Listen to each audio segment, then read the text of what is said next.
Time now for Focus, and today we're heading to China, where more and more people and companies are being prosecuted for environmental crimes. This as the government tries to tackle chronic pollution. The world's biggest polluter has more than 300 courts specialising in environmental disputes.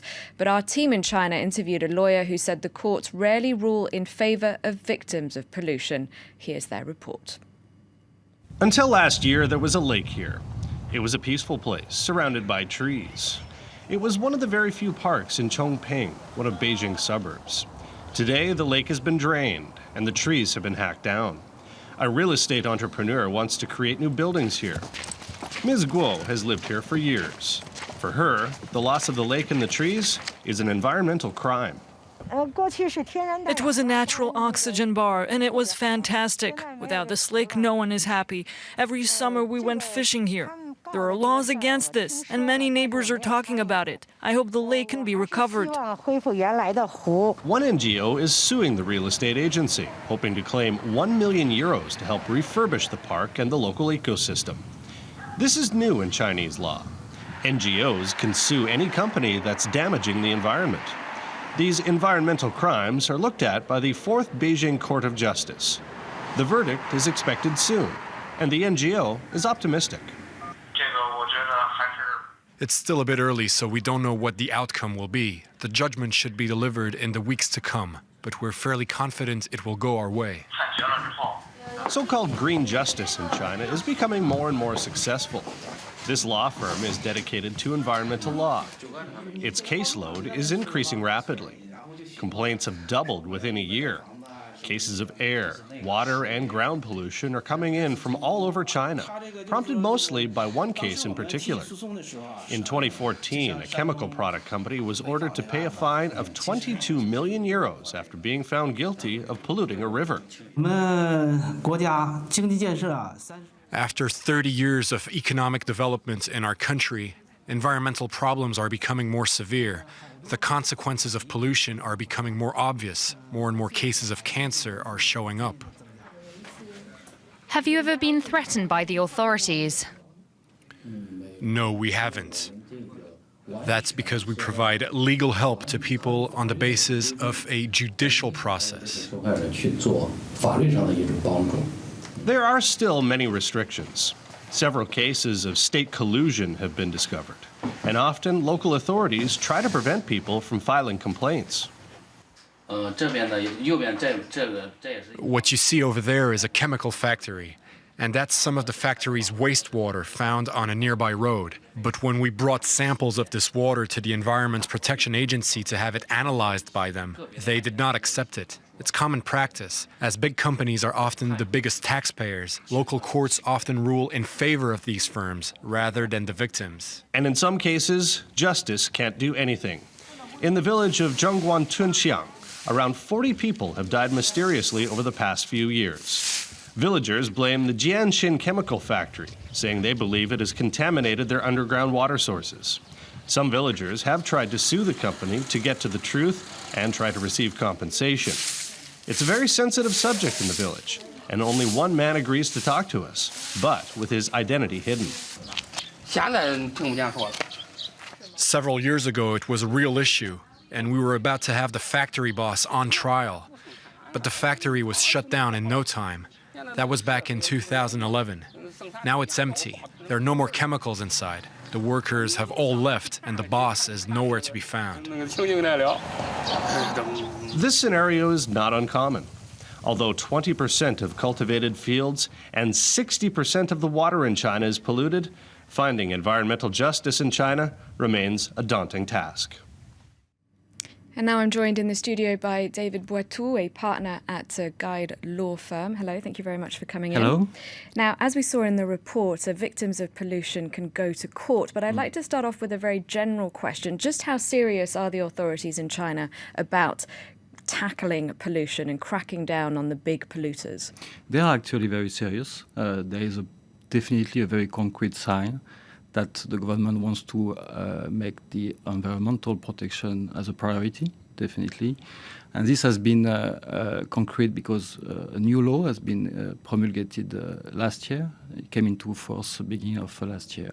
And this new law put some very high principle in terms of protection of environment. It means that indeed there is this development of public litigation interests, which is very small still. This is only a few NGOs that are basically taking care of that. The court dedicated to these matters don't have very experienced lawyer, experienced judge. So there is a lot of issue in terms of assessment of damage, basically technical litigation issue, which is always the case. So it's a very beginning, but the principles set forth in this law are very important and very high principle protection of the environment. It goes to incentive of local government to follow and to achieve some target in terms of environment. It goes to transparency, which is a very important issue, meaning that the population has the right to get information and the administration has a duty to give information, data regarding the pollution in certain area. So a lot of different steps has been implemented to definitely strengthen the control of the pollution. So when you say that the lawyers working in these courts specialised in environmental cases are inexperienced, is that really a big issue then, that they don't have much experience, and do they even study many cases? It's a big issue because they are the one to decide whether or not there will be a damage to be compensated. So sometimes it could be very technical to assess what is the damage in terms of natural disaster or whatever. So we need to have some both lawyer from the side of the applicant, and we need some judge that are able to understand perfectly what is the damages that could be compensated. So we still have a few cases at this stage that has been brought to court. We need more cases, more experience of a judge to decide whether or not this court will work. Beside the court issue, we also have a lot of new regulation in terms of the fine that the administration can basically impose on people responsible of pollution. And this is also new because it has been always a problem in China, the fact that the fine were too low to discourage pollution activities from companies. So the change also goes to this. The administration has more power to impose some fines. So it's also a good sign.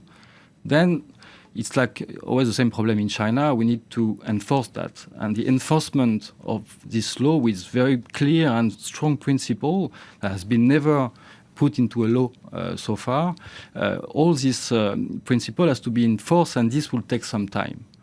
And perhaps companies need more incentives as well, because it's all very well to fine them, but are they really motivated for their own benefit to make these changes? There are not that many incentives. You can find some incentive in terms of, for instance, tax. I mean, they will have some reduction on tax or their corporate income tax, but not that many incentives. The policy implemented by the Chinese government is more a policy of sanction and control rather than incentive the companies to comply with the law. You have to understand that the law is in place, has been in place, and constraint has been in place for 15 years. But it was definitely not complied with. And the reason is not because of the lack of incentive. The reason is because of the lack of power to enforce the regulation by local authorities and the lack of court decision in that respect. Do you think some of what the Chinese authorities are doing are just symbolic moves so that they can't be criticised for not doing anything, but really they're not prepared to enforce all of these rules? Not really. Obviously, this is something important, but what is very important for the Chinese government is that the population is happy about living in China.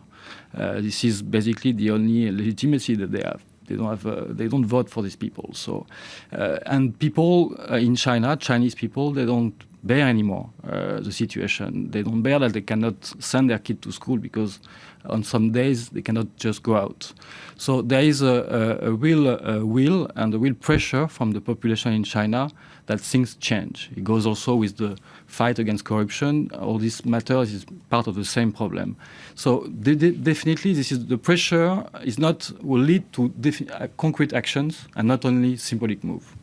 Okay, thank you very much indeed for You're taking welcome. the time to speak to us, David Boitou. Thank you. Thank you. That's it for Focus, and that's it from me for now. Stay tuned to France 24. I'll be back.